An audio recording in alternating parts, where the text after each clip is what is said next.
无双城宋彦回特来求见，谁来赐教？谁敢跟无双城抢东西？我。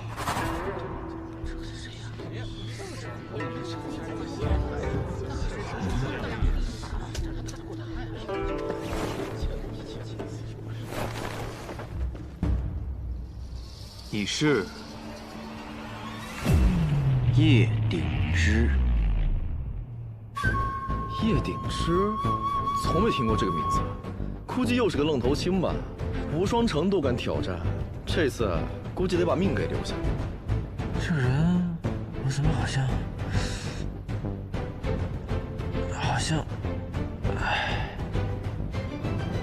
怎么也记不起来了呢？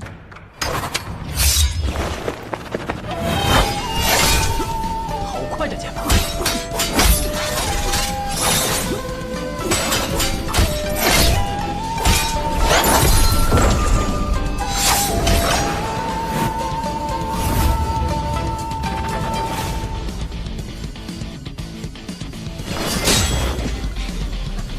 天生剑法，果然不错，但我更强。队长，他们厉害吗？目前展露出来的都是金刚凡境修为，不同的是，无双城这一位已经黔驴技穷，而这位叶鼎之可未尽全力啊！小小年纪能有此修为，不易呀。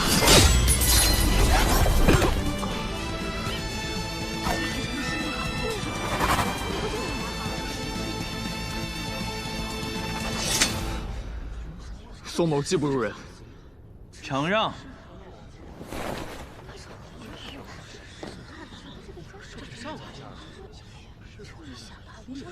且慢！小白李，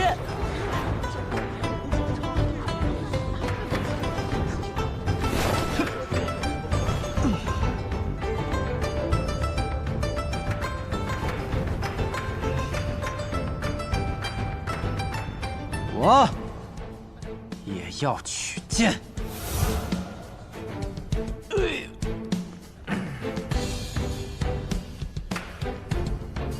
敢问阁下是？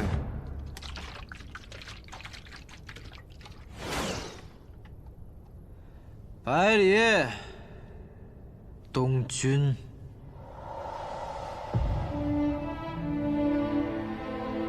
百里东君。我们认识吗？不认识。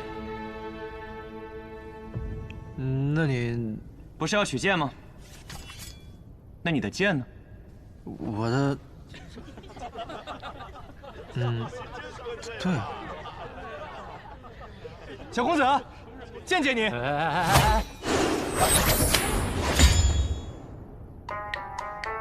丢人呐！家门不幸。这不就有剑了吗？怎么和以前一样傻呀？哎，等一下，我想起来了，为什么我看你有点眼熟？百里东君啊，你这是在跟我套近乎啊？你来错地方了。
小兄弟，下来吧，别打了。就是啊。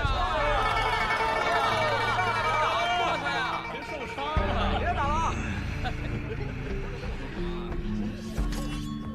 看起来你不是我的对手。这傻小子，一定和当年一样，练我的时候偷了懒。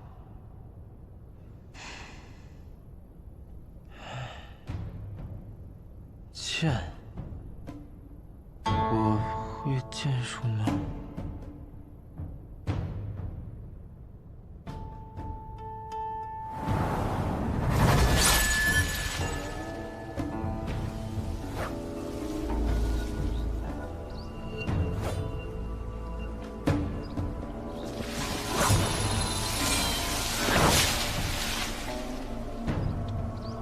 师傅，这又是您的幻术吗？不，这一次是剑术。看好了，我只舞一次。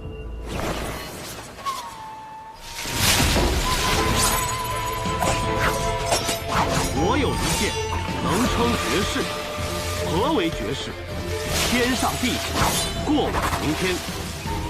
再无此一人，再无此一剑。若再有此人，再有此剑，当幸百里。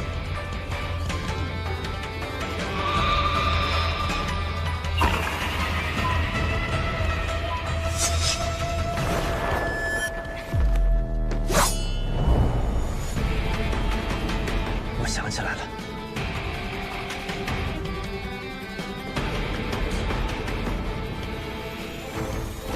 我会剑术。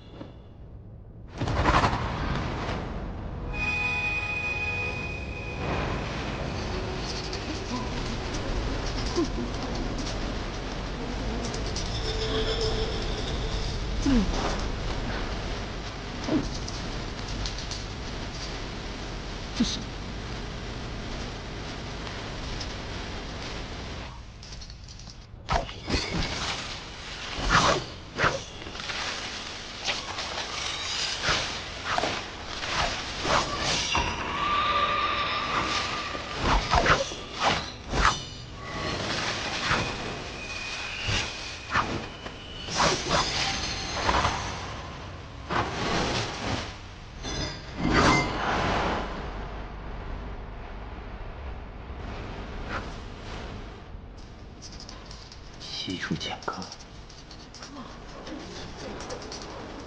这还真是西楚剑阁，不愧是传说中的剑法，能够如此潇洒写意。师承这只有3剑，我曾有幸见过一次，和方才百里公子使用的招数是一模一样。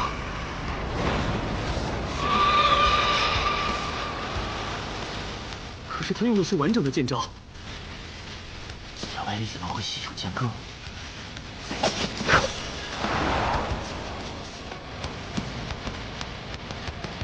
我想起来了。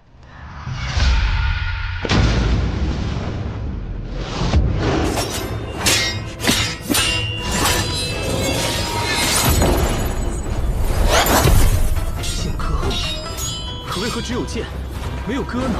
可惜唱歌的人已经死了，世间便只剩下这一剑，问道于天。当年西楚儒仙古尘咏歌，剑仙古墨执剑，于西楚最后的城池洛桑城城头，以一剑一歌对阵9000破锋兵，直至力竭生死。最后洛桑城破，西楚亡国，这套完整的剑法，自然也就失传了。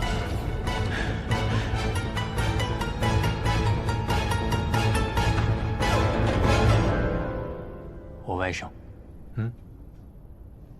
我外甥，没想到啊，这镇西侯府的胆子，可真是比我想象中要大。本以为今日来，只是为了取剑扬名，却没想到见到了你，还见到了如此有趣的剑法。酒，我的酒呢？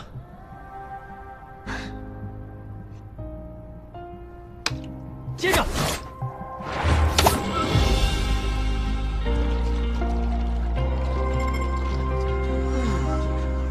定是好酒，如此畅快。兄弟，借酒一用。干！干！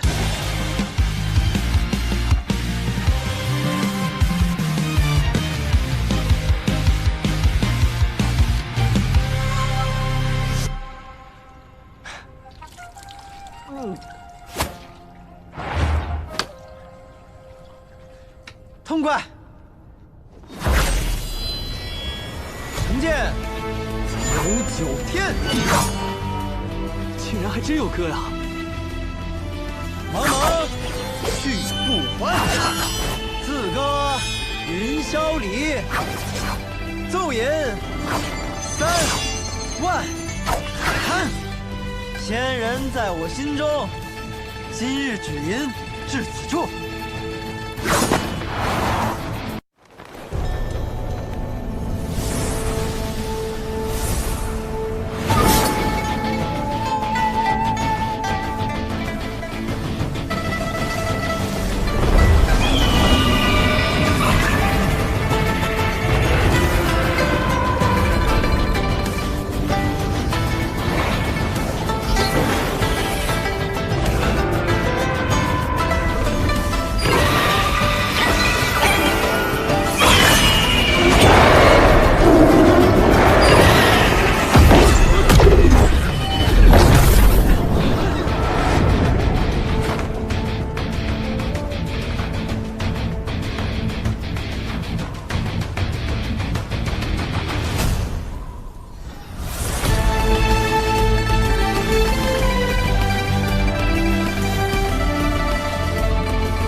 平手。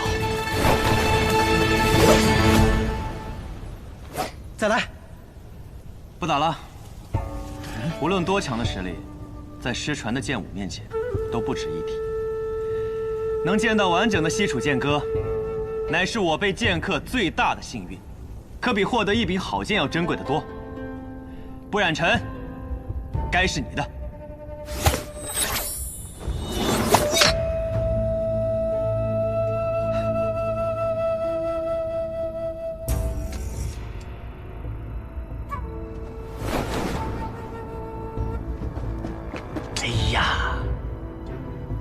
接着，舅舅，啊，走啊！长老，这剑都已经丢了，还留在这里干什么？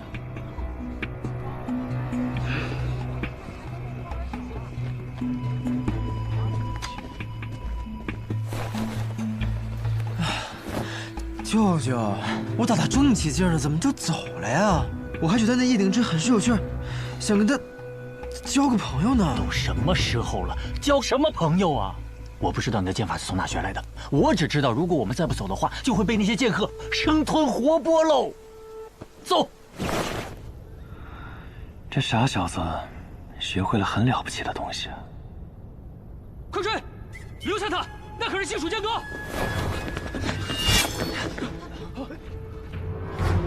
你干嘛？快闪开！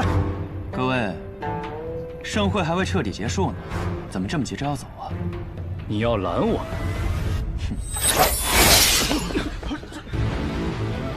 你再往前一步，我还能杀了你呢。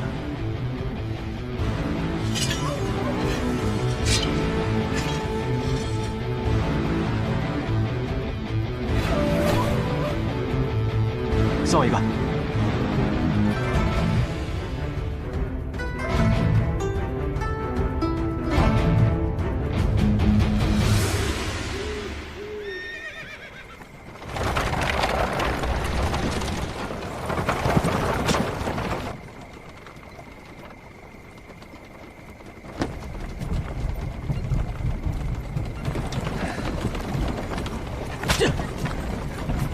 臭小子！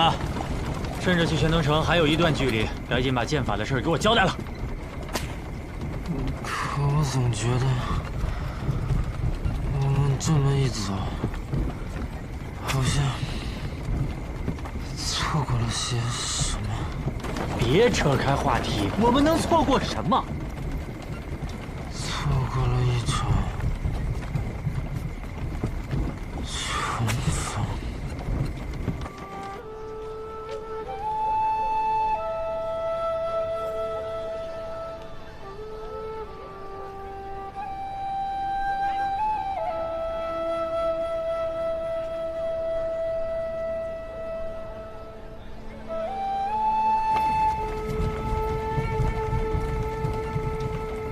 云哥，云哥，叶云，我来了！叶云，我来了！恰，又逃了侯府的武学课啊！我急呀！今天要讲《白羽剑仙传》，正式讲到白羽剑仙纵剑西出，千里救毒的章节，听说可精彩了。在这里，云哥在这里。天下风云出我辈，踏歌今宵尽在言。话说这白羽剑仙头上戴一顶虎头狮子盔，身穿大叶如意连环甲，内衬大红袍，足蹬虎头战靴，胯下一匹白龙马，手使一对护手双剑，那真是威风凛凛呐！从清晨杀到日没，只杀得金银铜铁八大锤，是大败而归。咻咻咻咻咻咻咻咻！哇，白羽剑仙的故事真是太精彩了！下次我经过城匾时，定要仔仔细细的看看上头，到底还有没有白羽剑仙留下的那一剑。试问天下，谁能挡我一人一剑？你们两个刚才听到这句话的时候，眼睛都亮了呢。哼，小姐，该回去了。东君、云哥，我就先走了。叶安，呀呀，回去了就乖乖睡觉，别再点住偷看画本了，伤眼睛。我才没有呢！云哥瞎说。哼。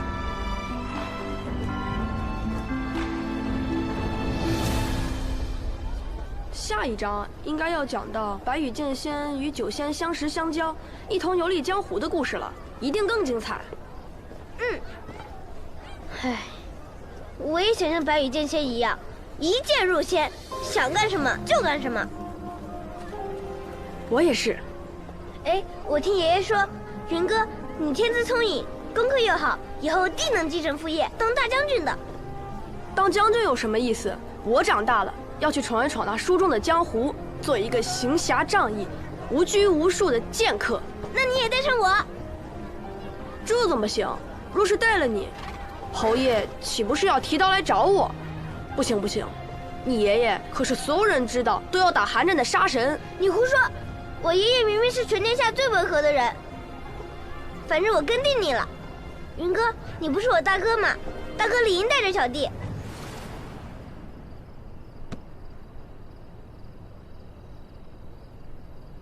那好，我们立个约定。什么约定？等我20岁，你18岁的时候，我们就离开天启，一人向北，一人往南，独自去闯荡江湖。等9剑成仙的时候，便是再见之时。可以吗？好。你要当剑仙，我便不与你抢了。白羽剑仙的好朋友是酒仙，那我就去做那酒仙。那好，我们一酒一剑，快意江湖。一酒一剑，快意江湖。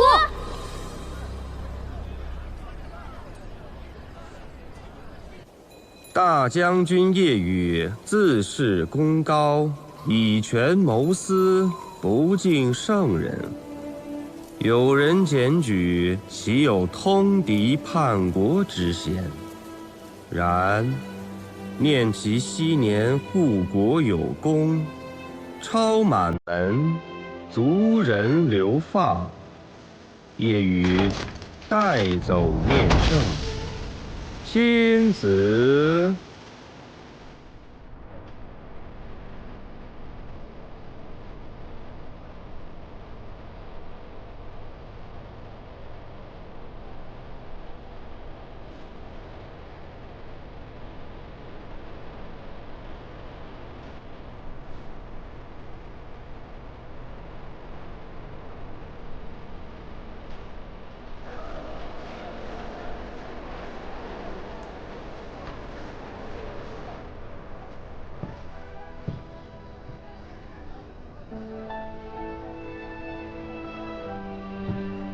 叶兄弟怎么一个人在这里喝酒？夜风习习，明月皎皎。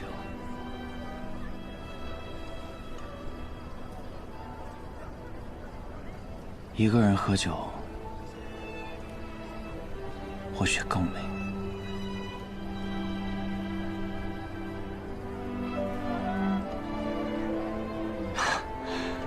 那可真是不好意思了，现在多了我一个。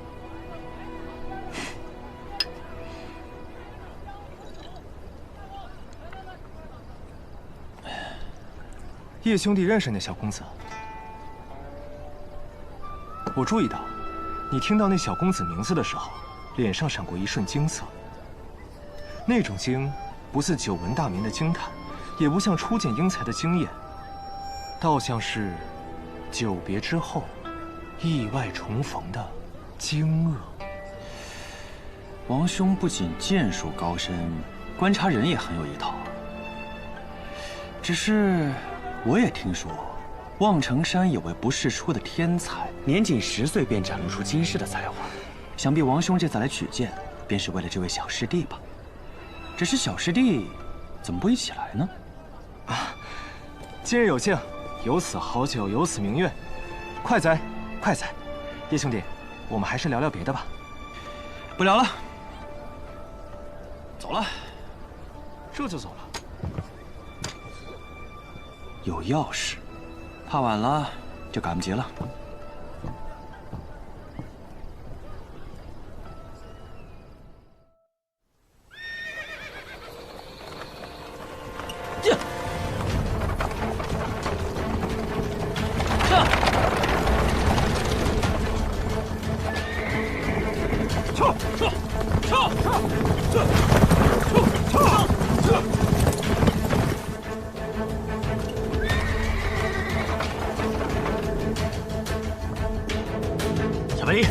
醒醒！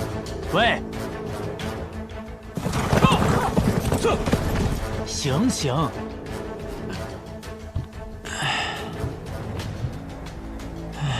舅舅，我们这是在哪儿啊？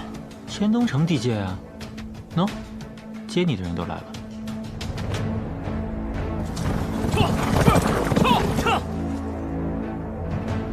我再问你最后一遍。西楚剑歌是从哪里学来的？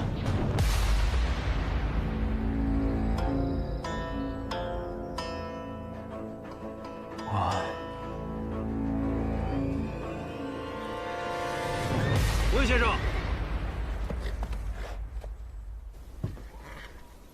哎呀，嗨！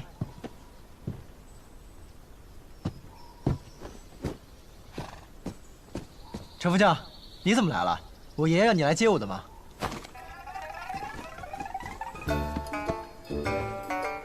把百里东军给我绑起来！放开我！好你个陈生，几个月不见，胆子竟然这么大了！看我如何禀告我爷爷，你这么对我！押回侯府。是。放开我！走。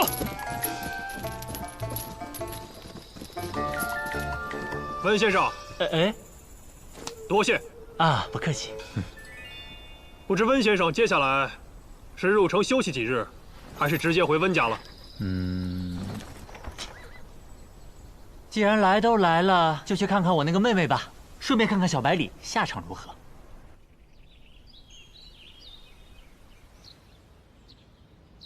爷爷呀，你在哪儿啊？爷爷，快来救我呀！爷爷。爷爷呀，爷爷，快来救我呀！你的好孙子被人欺负了呀！赏金一世勇猛，老来孙子却遭人这般作践啊！哎，你知道我爷去哪儿了吗？怎么装哑巴呀？哎，我问问你们，是不是我爹让你们干的？说话呀！哎，让。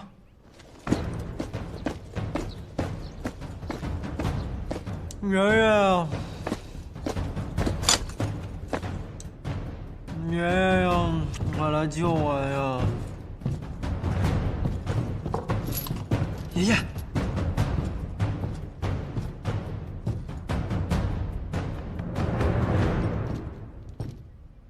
可别，担不起。是子爷。怎么是你呀？我是谁？我是你爹。你说怎么是我？臭小子，还躲？你好大的胆子！你还敢嘴硬？再嘴硬！你这么跟你爹说话的吗？那你这么做，你爹知道吗？别拿我爹压我！那你别拿我爹压我！反了你！我跟你，我告诉你，你爷爷月前去天启参加大朝会了，没有个10天半个月的回不来。这镇西侯府我当家。我爷爷不在镇西侯府，是我当家，轮得到你？脑子坏了？你脑子坏了！你个臭小子！你给我站住！还跑！爷爷，爷爷，爷爷！你给我站住！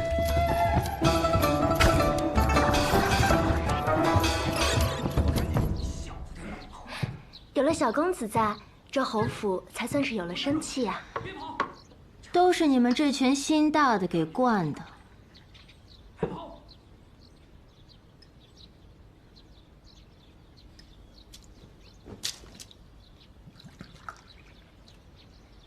你看你现在的样子，越发像个富贵人家的太太，哪有一点以前的江湖做派？那兄长这话说的，我如今不就是富贵人家的太太吗？你不是因为看不惯我这贵太太的架势，连在府中小住都懒得，怎么今天转了性子，愿意来看看了？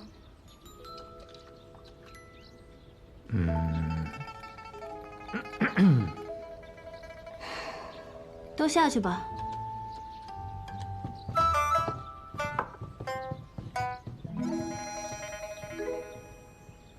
什么事儿啊？神神秘秘的。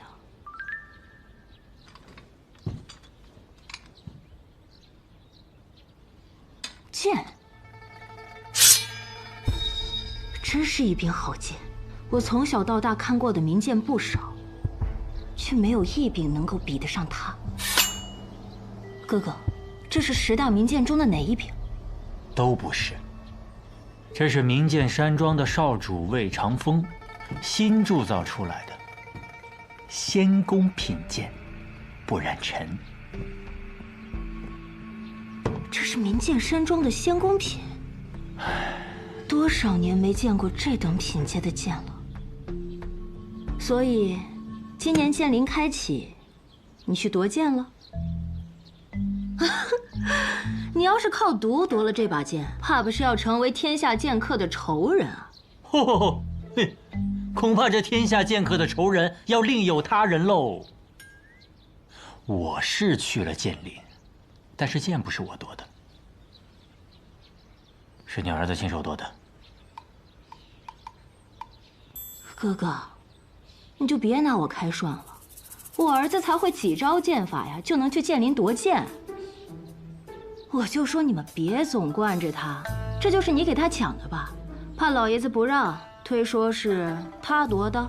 是真的。好，那你告诉我，我儿子用的是什么剑法呀？西楚剑歌，问道于天。你再说一遍。西楚剑歌，问道于天。这更像吹的了。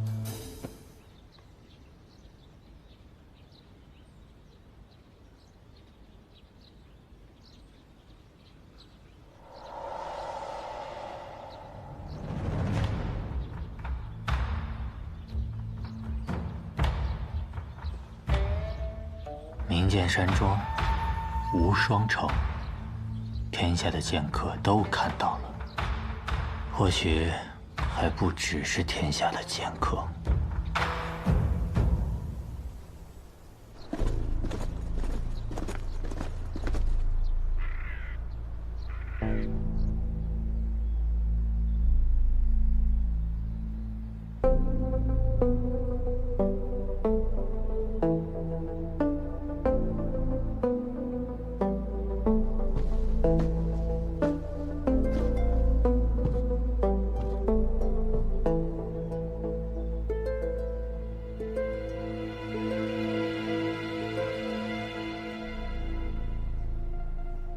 陛下。哦，卓青啊。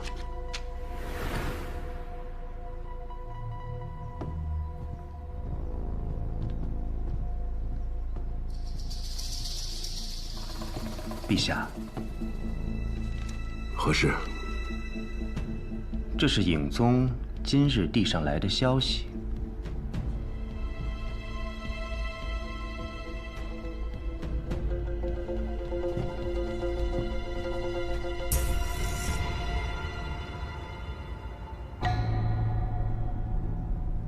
当年百里洛尘奉旨出征。 破了西楚最后一座城池，西楚剑如双仙战死。现在你告诉我，西楚剑客再次问世，难道说剑如双仙，他们没死？百里洛尘呢？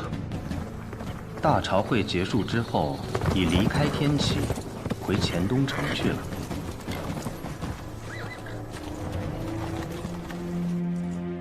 用剑的是谁？百里东军。百里洛尘他的独孙。正是。当年，镇西侯奉旨率军讨伐西楚，乃是先帝刻意安排。镇西侯和西楚剑如双仙曾是知交好友，先帝想以此来试探他的忠心。随军的副将是先帝的亲信。 身怀密旨，当时若镇西侯有半点犹豫，随时可以取而代之。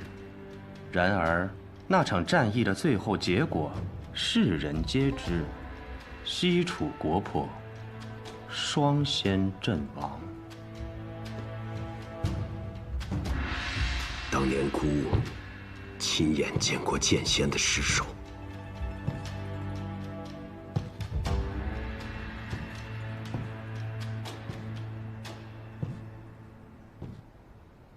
奴才斗胆。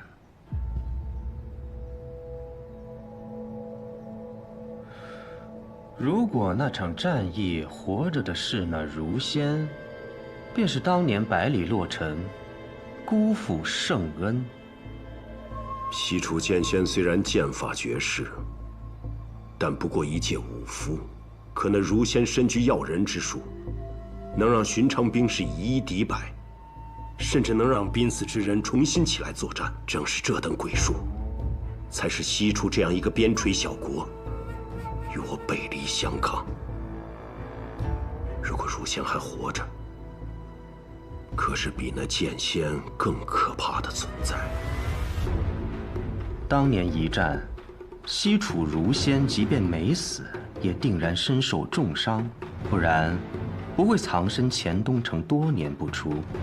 奴才这就派人去黔东城，把那西楚余孽带回来。选若风觐见，这件事就让若风去办吧。我当时一到柴桑城，我闻到浓重的血腥味，但是没有办法，顾老三落难，我姓雷，我是雷家堡的子孙，我得救他吧。我当时就近身，我再给他一拳，你知道吧？主要是呢。 像我这么英俊潇洒的人看不得弱者，所以顺手把他们给救了。所以，你们此次能够解柴桑危局，靠的全是百里小公子仗义相助。若不是因为我不惜身份的暴露前去保护他，那小子早被燕别天给杀了。不过说到底吧，他的性子特别符合我的胃口。 所以，在我心里，我已经收他做我的小弟了。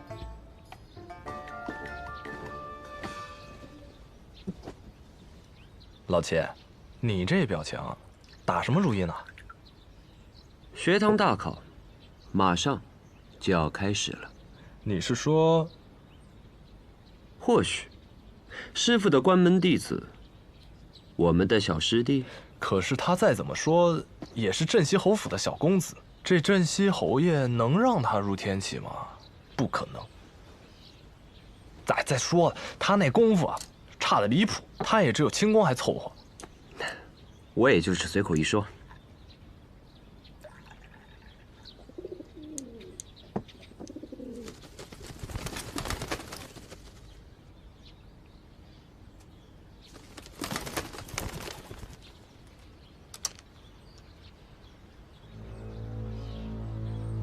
咋了？西蜀剑歌重新现世了，而使出这套剑法的人，我们刚刚聊过。你说什么？镇西侯爷会西蜀剑歌？我刚才提镇西侯了吗？小百里，你说什么？那小子会剑术，他可是连燕别天身边的侍卫都打不过的。他不仅会剑术，而且他会的是这世上最出名的剑术。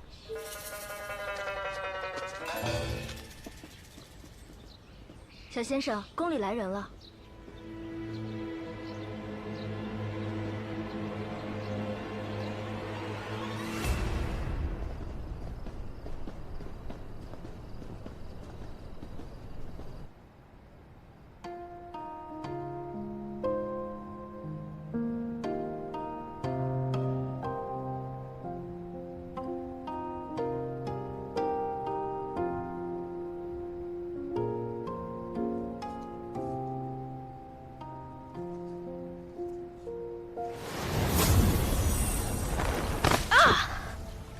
哎呦喂！哎呦！哎呦！你是谁？如何到的这里？抱歉，抱歉，我不是故意闯进来的，我是在躲我家里的人呢。他们不知道又怎么，给我请了个先生来教我，跑着跑着就跑到老爷爷您这里来了。你就直接进来了？对呀，我刚爬上墙，没想到脚底一个打滑就摔进来了。就是那……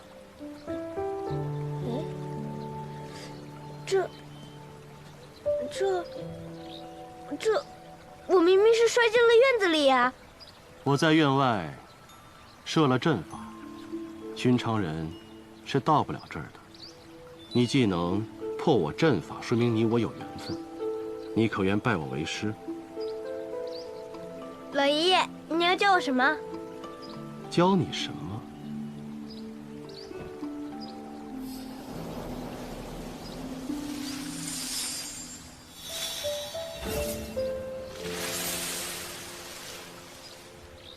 又是武功，没兴趣，没兴趣。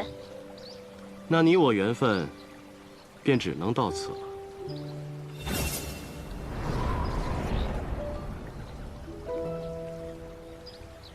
去吧。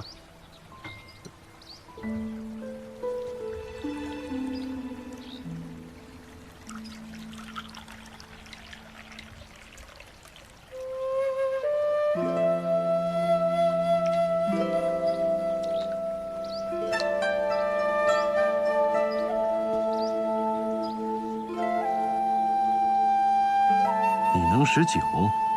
我可是以后要做酒仙的人。那小酒仙，你来闻闻。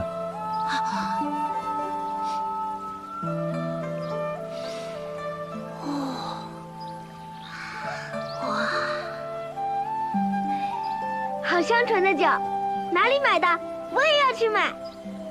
这酒可是买不到的，是我亲手酿的。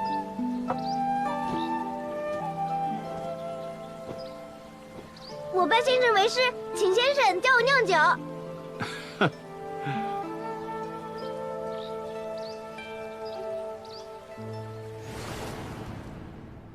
师傅，我是不是给您添了个天大的麻烦？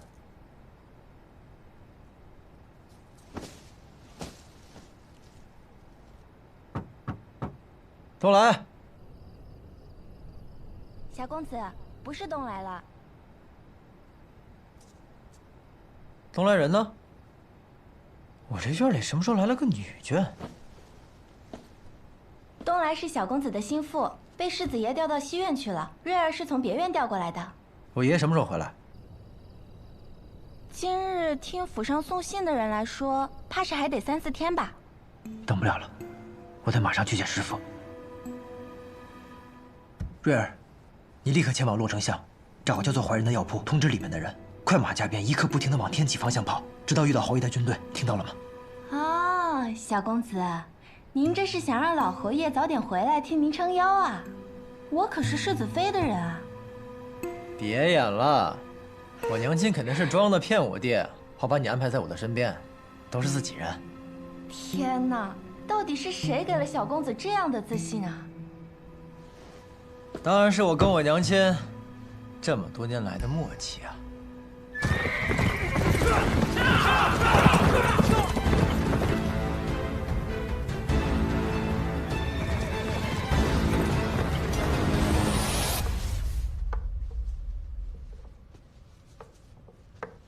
臭小子，看我怎么收拾他！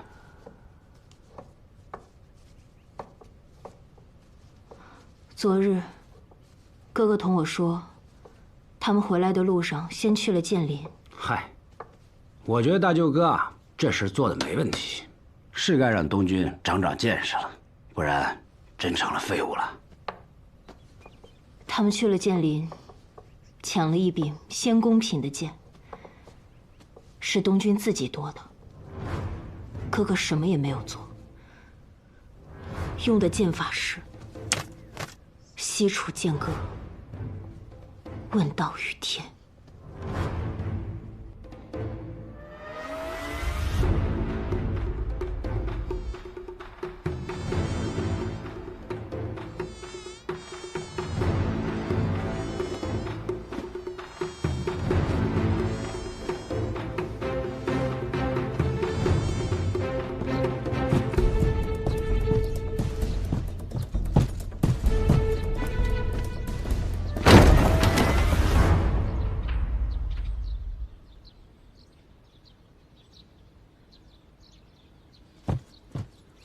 百里东军啊，百里东军，好你个百里东军！世子爷，好久不见，这么着急是要去哪儿啊？臭小子，你竟敢出来了！谁把你放出来的？谁？我。爹，把百里成风绑起来。是。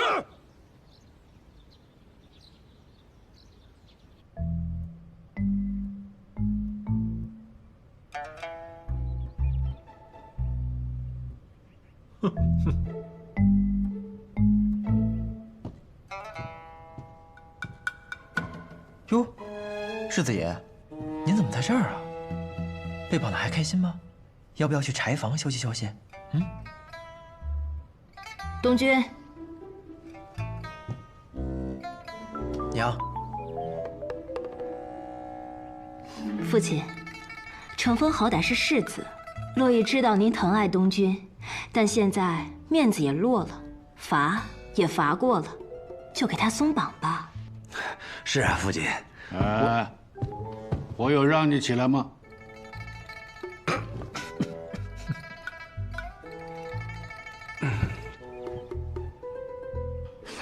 东军啊，你觉得呢？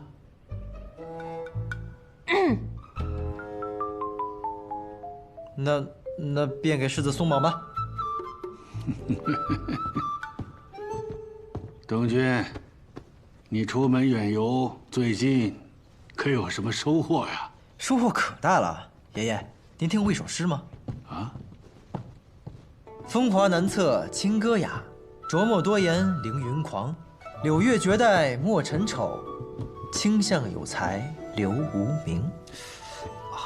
哦，北篱八公子，他们可是鼎鼎有名的大人物啊！不错，这次我就见到了其中的清歌、琢磨、凌云、柳月、莫尘这5位。不光如此，我还帮了他们一个忙。哦，来，东军。据我所知，他们平日都在天启城啊。这次他们是为了孤剑门而来，为了兄弟千里赴柴桑，仅凭这番义气，就十分值得我结交一番。东军啊，听你舅舅说你去剑林夺了一把剑，你不妨跟大伙说一说你在剑林的见闻吧。哦，那剑林，那叫一个气派宏伟。我不过是阴差阳错的得了一把好剑。哎，怎么了？哎呦，我这个昨天一晚上在柴房睡的，那蚊子嗡嗡的都没睡好觉。还有爷爷，你这一路舟车劳顿，一定很疲惫吧？不如我们今日到此为止，各自回房歇歇。你看东君啊，你长大了，懂得照顾爷爷了。好，赶紧回去休息啊。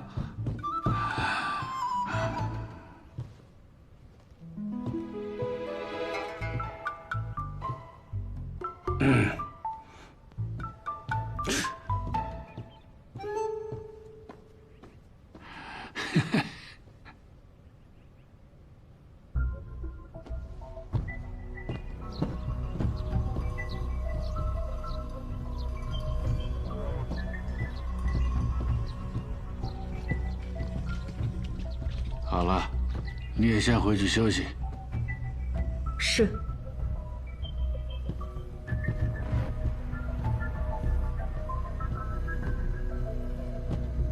父亲，东君在剑林，我早知道了。风雨欲来，我们镇西侯府还能为他筑起一道铜墙铁壁。父亲，只要你一声令下，我们破风军直指天启，儿子必先策马当先，身先士卒。你这什么意思？你以为我要造反？这不是造反，这是征伐天下。既然是这样，那你的声音得大声点啊，好让天下人知道我们镇西侯府要造反，好让某些人可以在晚上提着刀，趁你睡着的时候给皇上献忠。父亲，当年叶羽大将军一片忠心，却被诬谋反，最后落得满门抄斩的下场。如今我们得先下手为强，是吗？程峰啊，一个真正经历过沙场的人，没有人会想回到那个地方。一个真正懂得战争的人，绝对不会轻易地发动战争。人的欲望是无止境的，可那士兵身上的血洒出来都是热的呀。那西楚如仙，也是想说当年我留守。你错了，当年一战我没有留守，但我也不清楚为什么到现在他还活着。那方才你还放东君走，他分明要给那如仙报信。西楚可是我们破的呀，你就不怕他？如果那个真的是西楚如仙，他就不会为这事怪罪东君。父亲，回去好好休息吧。父亲，最后一个问题，你想问你是不是我的亲生儿子是吗？这还用问吗？我不一定是你亲儿子，但东君一定是你亲孙子。好了，我知道你想问什么。你想说，纵使我们没有造反之心，但这城外那些天启人不怎么想。不错，若是他们来了，那当如何？那便等他们来。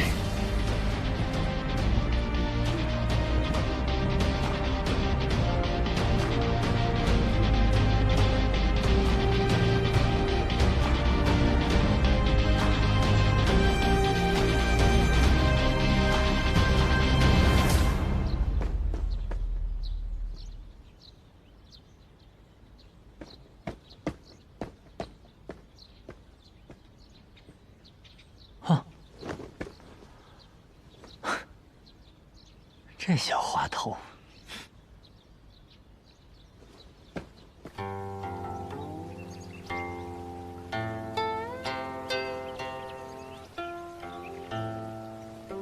师傅，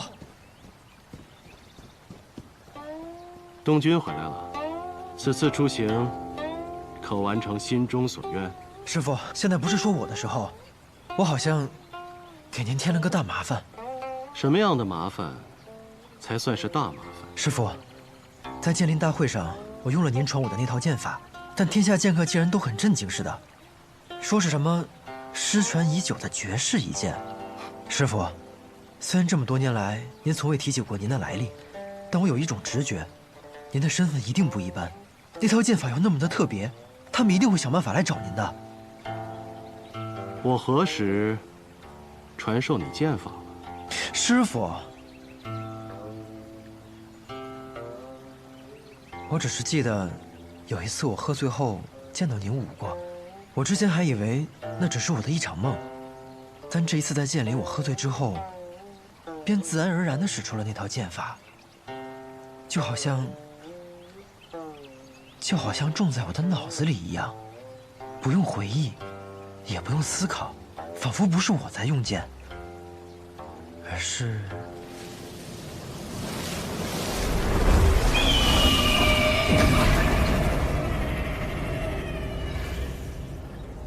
剑在控制着我。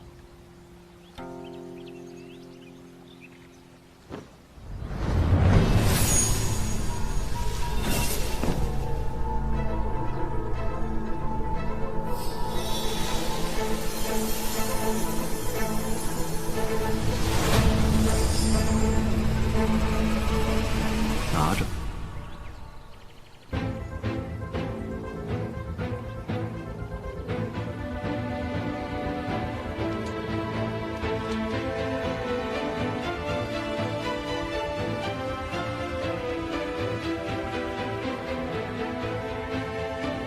闭上眼，感受它。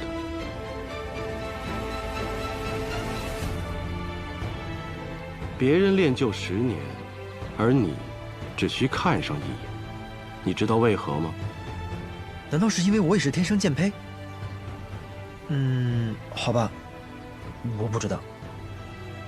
不是因为你是天生剑胚，而是因为你是百里东君，而百里东君是……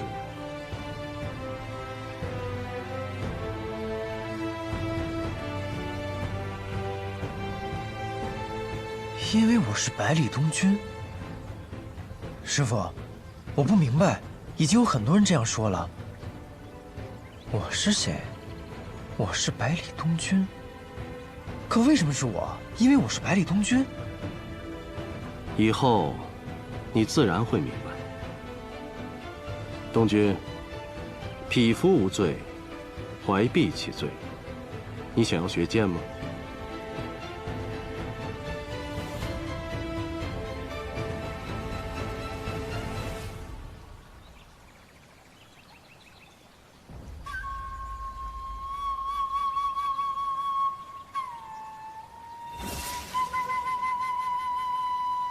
行。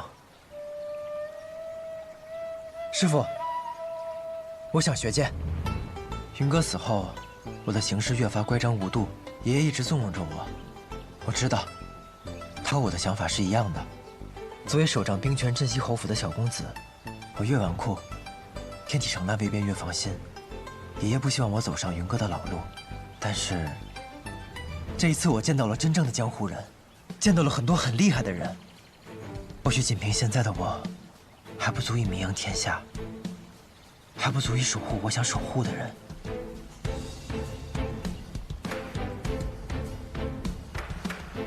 师父，我也想仗剑去江湖上走一走，管他的圣心难测，百里东君绝不做安居一隅的笼中之雀。你能如此想，为师很欣慰。既然你想学剑，那为师便教你。这世上除了学堂里先生，没有人比你师傅的剑术更厉害。东君，你先回去，等下次见面，为师便将真正的西楚剑歌传授于你。可是师父，若您还留在这里，怕是会有危险。放心吧，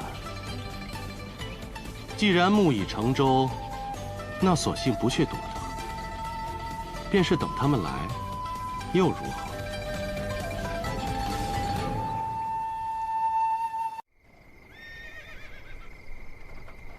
小姐，算算日子，白发紫衣大人应该已经回到天外天了。二小姐若是看到了他们，却没有看到小姐，指定要发脾气了。我让白发他们先走，是想看看北阙曾经的山河。星儿知道了缘由，他应该就不会生气了。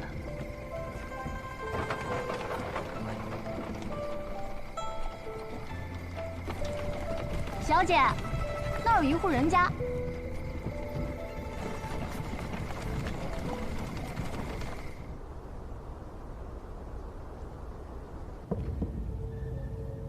进来。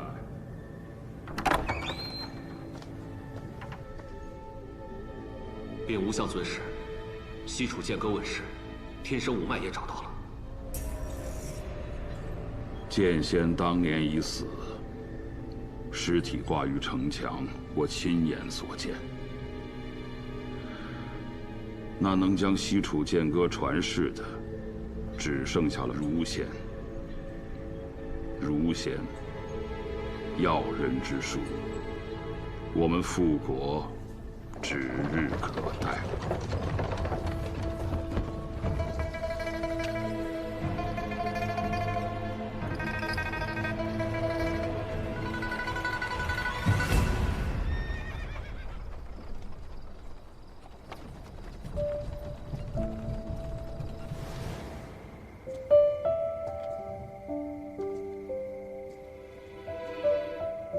小姐，他们供奉的是咱们北阙的勾陈大帝，他们是我们北阙的子民。方才看到牌位上的生卒，娘子的夫君和公公，可是死于15年前。夫君和公公，因15年前北阙和北离一战，死在了沙场上。那你们有没有想过？ 如若一日北阙光复呢？北阙光复又能怎么样呢？我的丈夫，我的儿子都没有办法再回来了。而战争一旦又开始，又会有多少人失去他们的丈夫和孩子呢？复国。 到底是为了什么呢？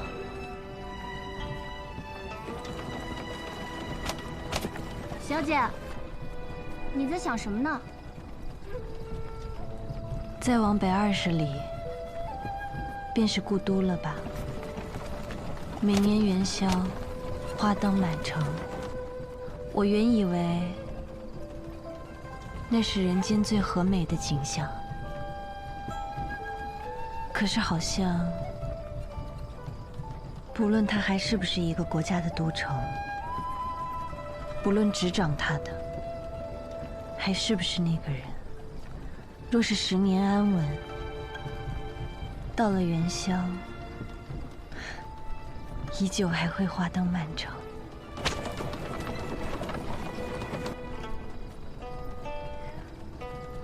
人生短短一回，北阙一名需要的。 或许并不是北阙，而是像今夜一样，没有纷争的安稳吧。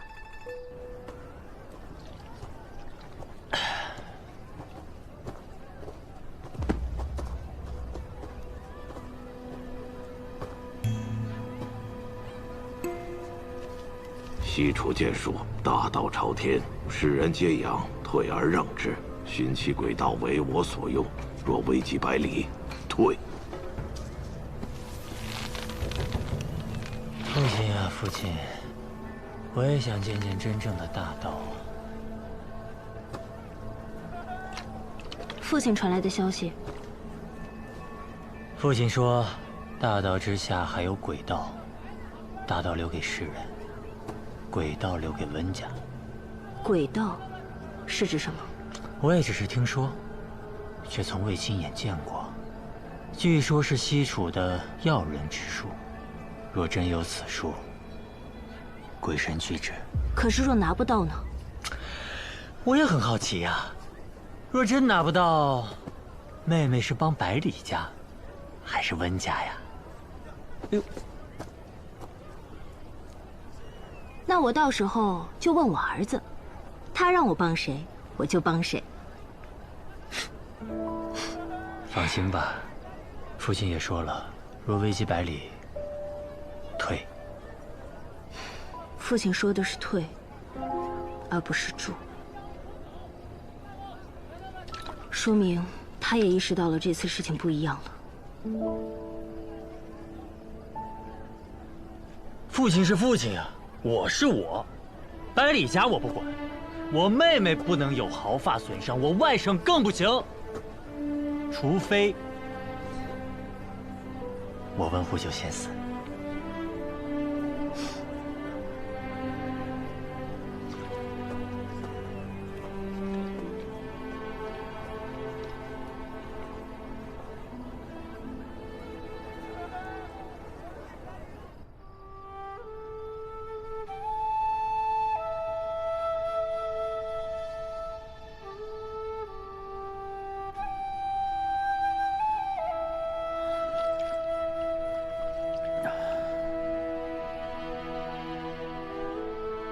也不知道司空长风怎么样了。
前辈，先别忙着谢我啊！我又没说要救你。我问你，是不是这温壶酒让你来的？他是不是说，我一看到你这一身毒，就会拼尽全力的救你，证明我自己比他强？等着毒一解，你身上的旧伤复发，我以为是他留的后手，还会竭尽全力的再救你一次。完了呀！温前辈只说这样药王会救我，没说被识破后要怎么办？你这一身五毒，天下仅此一家，别无分号。除了他，谁还能这么无聊？哎，你乱动什么？前辈既然不愿救我，那我自然不会久留。我又没说不救你，不过我有个条件。什么条件？按理说，你这病早该死了，是什么让你活下来的？难道有名医相救？我哪经得起什么名医？不过是看了一本医书，寻着法子，采了些草药，胡来治罢了。果然，还真有学医的天赋。那正好，我谷中正缺个制药的小童子，为我端茶倒水。等我100年之后，继承我的衣钵，做个小药王。你呢，做童子倒老了点儿，不过这里没什么人，勉强用用吧。告辞。哎，行，就半年，我救你一命，赔我半年不成吗？只需半年，就半年，就怕半年以后你舍不得走。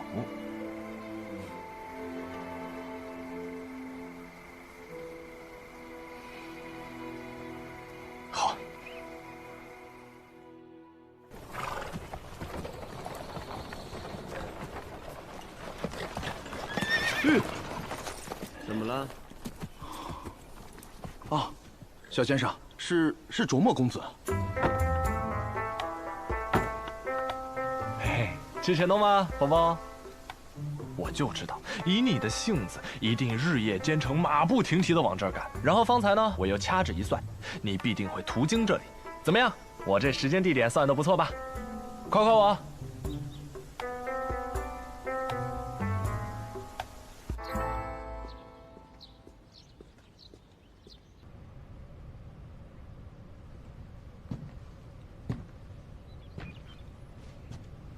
父亲，天启城来的人有消息了。学堂小先生，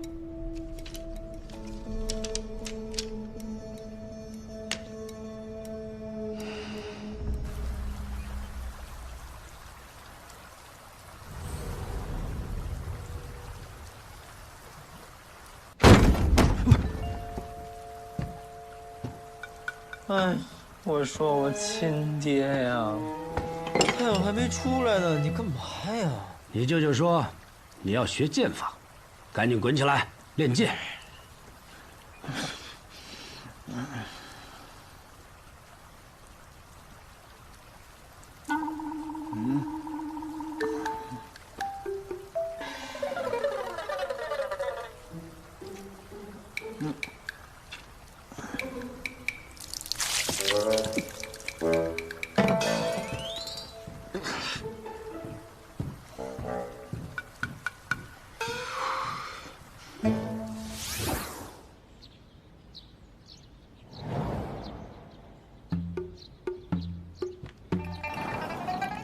臭小子，还换了个地方睡，不像个样子。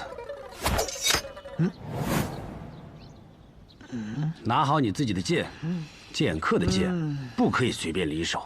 你要教我剑？这不是很显然的事情吗？我不要你教我。怎么，还看不上你老子了？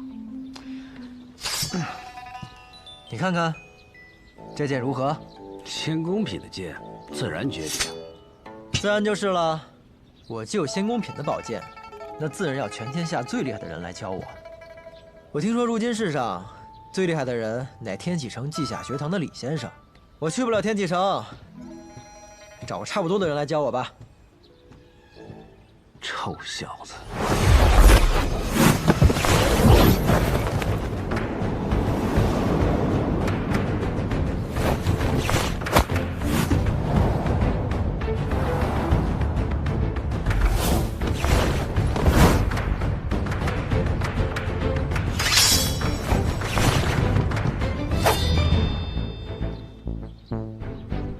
我说过，剑客的剑不可以随便离手。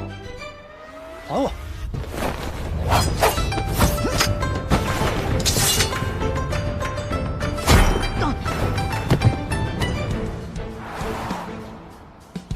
还给你了，你倒是用啊！哼，我用。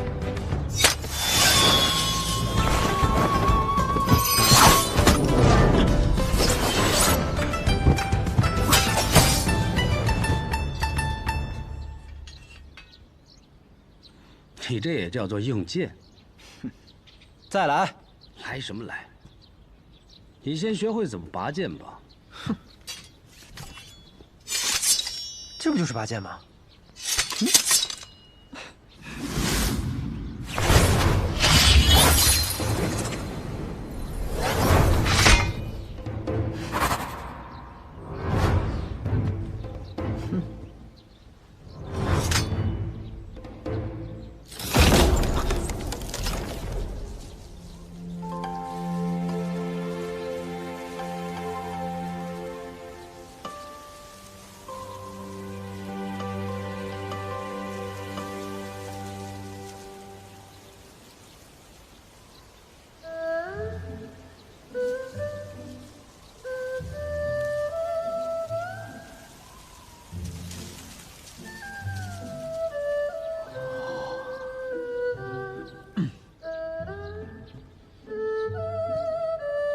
这才叫做拔剑。这便是我所习的瞬杀剑法之起势。师傅教我的剑术，我只不过才练得皮毛，但是我却记得他跟我说过的一句话：刃出必有因，归鞘必有果。剑气如惊雷，雷息杳无音。你要记得，你出剑是为何而出剑。从今日起，你的衣食住行皆在这后院解决。等你的拔剑术练到能将这个稻草人斩为2截的时候，你才可以从这里走出去。不就拔个剑吗？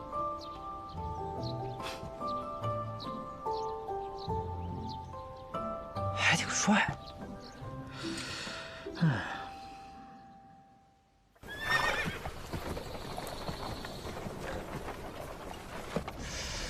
我就想不明白，为什么我们非得特意换上这身衣服呀？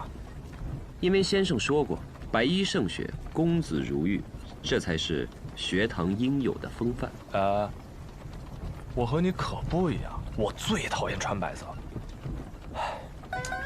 主要洗起来麻烦，而且你知道吗？若是真的染上灰尘的话，那就和先生口中的“公子如玉”4个字一点都不搭样。先生早料到你会如此抱怨，他让我告诉你，这叫仪式感。你和老侯爷把东君藏在后院练剑，只是为了躲那一个人吧？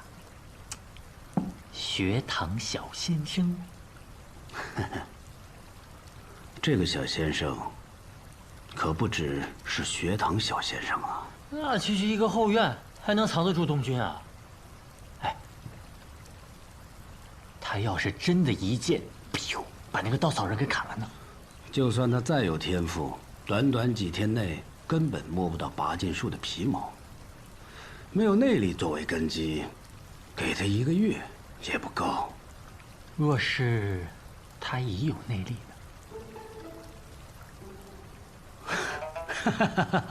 九爷，这怎么可能啊？世子，何事如此着急？学堂的使者到了。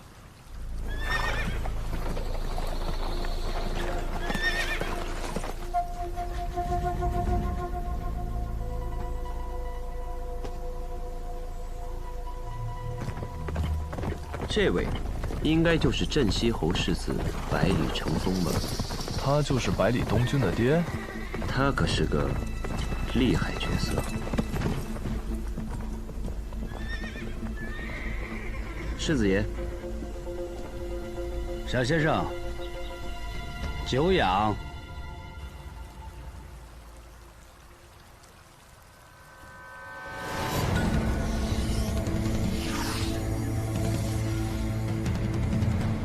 内力？东君怎么会有内力？他似乎还不知道。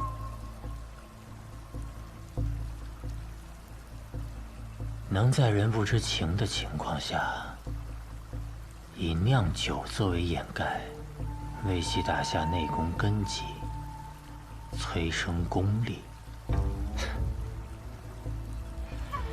这也许就是父亲所说的鬼道吧。小百里，还能藏多久呢？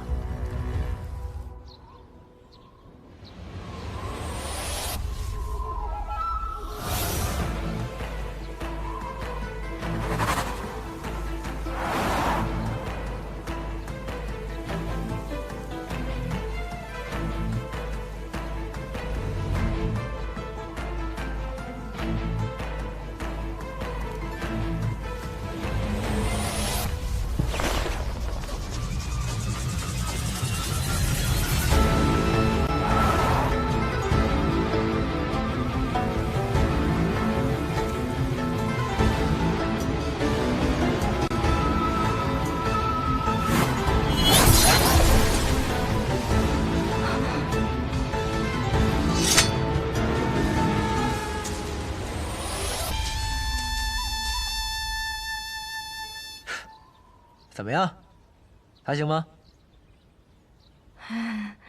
可是小公子，这稻草人没变化呀？怎么可能？能连一点变化都没有呢？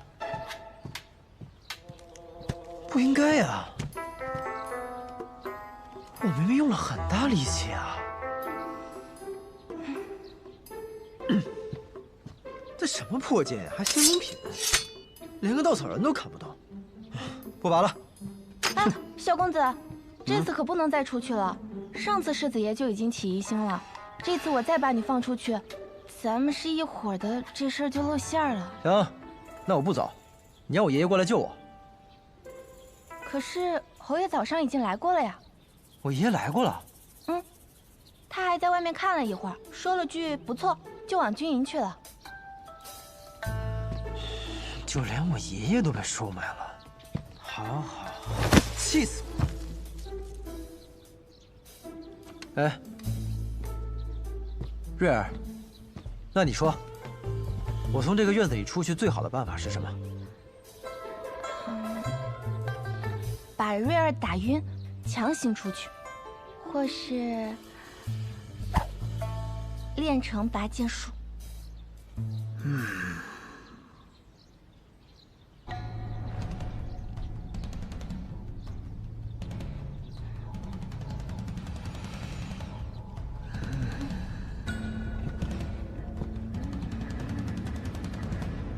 小公子，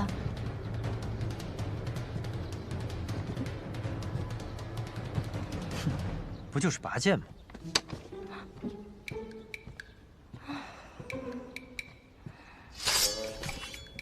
拔！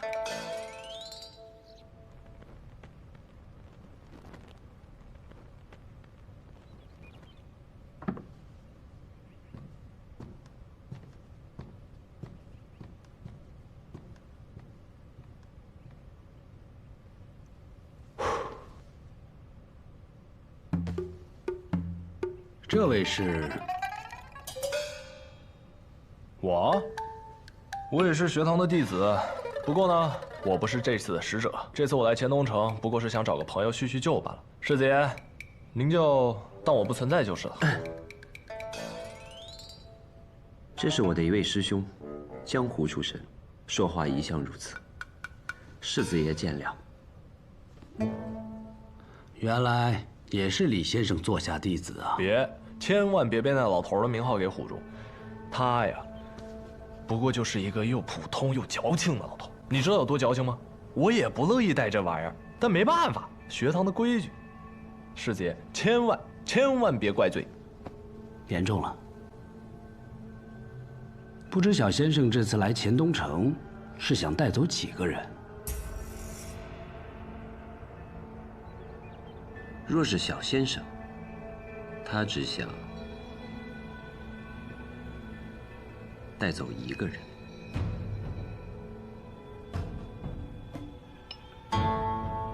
学堂果然严苛，小先生千里迢迢来到我们黔东城，就带走一个人。世子错了。哦，错了。世子，我问你，我们北离国一共有多少座城池？大大小小163处。学堂最少的一年入了1个人，最多的一年入了6个。天下之大，不知道有多少人都慕而趋之。况且不论天下，单论这天启城，就有无数的世家贵族、江湖游侠前来拜学。所以，我要从黔东城带走1个人。这个数字不是少，而是多，太多了。若是没有呢？那就只好劳烦世子随我回一趟天启城了。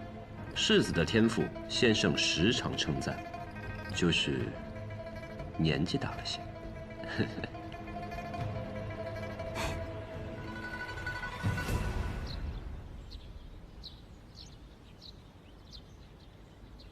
哎呀，不拔了，不拔了，累死了。哎，给人再拔。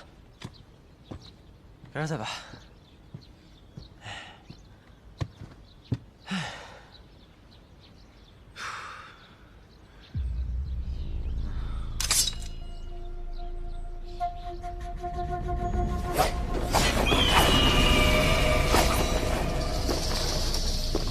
好。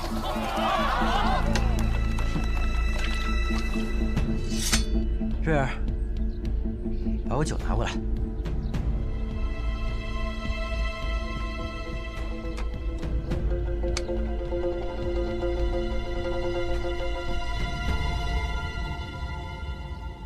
侯爷回府。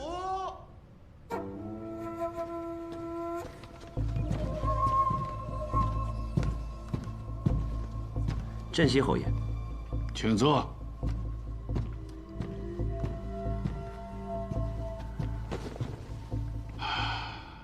两位千里迢迢来到我镇西侯府，还带着那薄纱，难道不想让我看到你们的脸吗？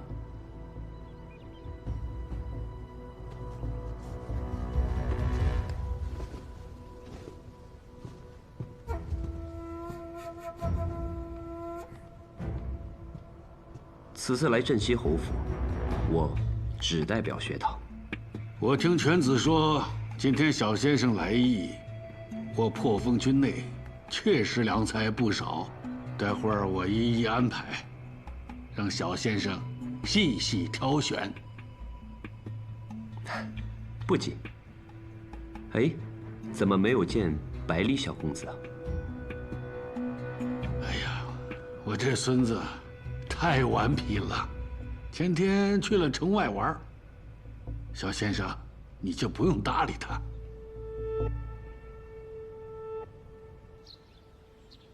你先别说话，听我说。我呀，我不是不会拔剑，我只是不想拔剑，懂吗？干！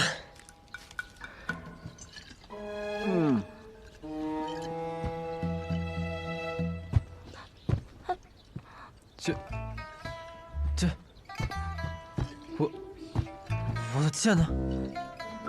剑。小公子，要不今儿就算了，我去和世子爷说，也不用。不，时间刚好，我感觉我浑身上下充满了力量。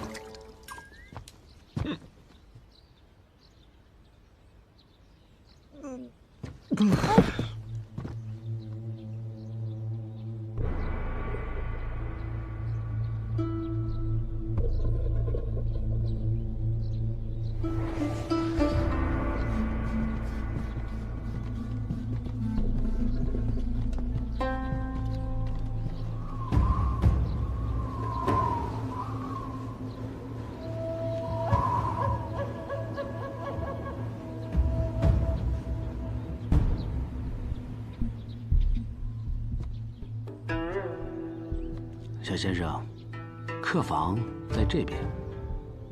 你有没有感受到一股很强的内力？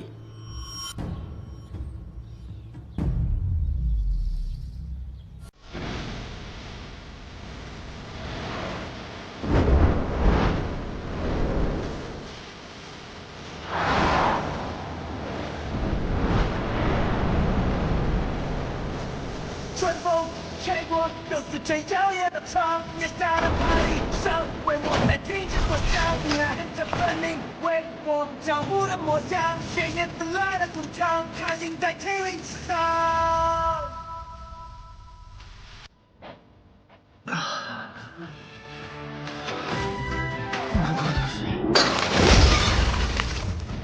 竟然！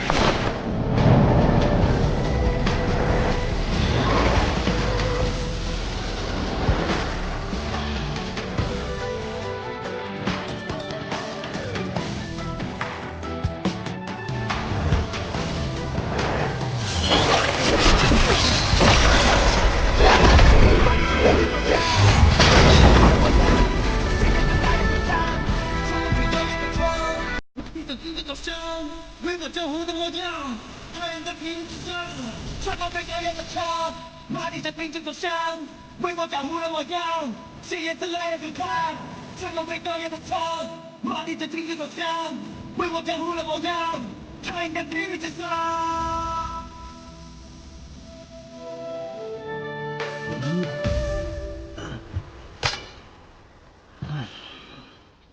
我们终于见面了。哦，我们见过。你是谁？我姓萧。在下白立东。走。去。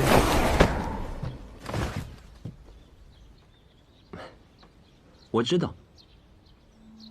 关于学堂之事，我想。 我心里已经有了答案。世子殿下，方才小公子那一剑很好。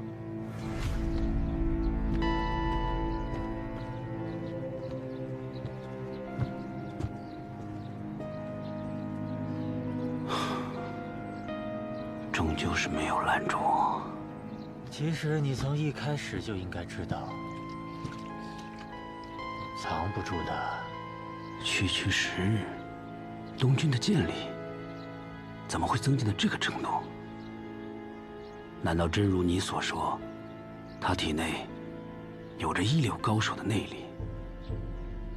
瑞儿，世子爷，小公子在拔剑之前做了什么？小公子什么也没做，只是喝了酒，喝了好几个时辰，把他窝里藏的所有酒都给喝光了。和上一次在明剑山庄一样。 他也喝了不少的酒，看来，在他处于晕醉状态的时候，他体内的那股力量就出来了。都是那人所为。